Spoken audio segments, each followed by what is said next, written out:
वंदे मातरम विद्यार्थी मित्रांनो, अनेक स्पर्धा परीक्षांमध्ये पुन्हा पुन्हा पुन्हा पुन्हा परीक्षेला विचारला गेलेला प्रश्न, एकाचा वर्ग अधिक दोनाचा वर्ग अधिक तीनाचा वर्ग अधिक चाराचा वर्ग अधिक डॅश डॅश डॅश डॅश 15च्या वर्गापर्यंत, 1 square plus 2 square plus 3 square plus 4 square up to 15 square, एकापासून कोणत्याही संख्येपर्यंतच्या वर्ग संख्यांची जर आपल्याला बेरीज करायची असेल तर आपण प्रत्येक संख्येचा वर्ग करून त्याची टोटल करू शकतो का? नाही.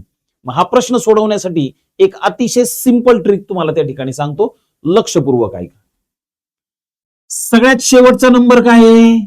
15 आहे. या संख्येला तिच्या कॉन्सिक्युटिव्ह नंबरने मल्टिप्लाय करायचं, म्हणजे क्रमागत संख्येने गुणायचं आहे. 16ने 15 16 17 18 19 20.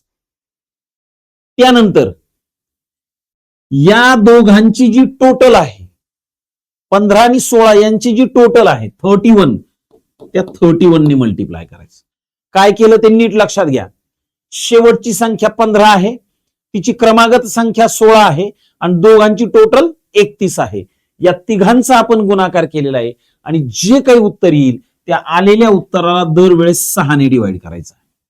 आलेल्या उत्तराला दरवेळेस 6 नेच डिवाइड करायचं आहे. जर 6 ने भाग गेला नाही तर असं होणारच नाही.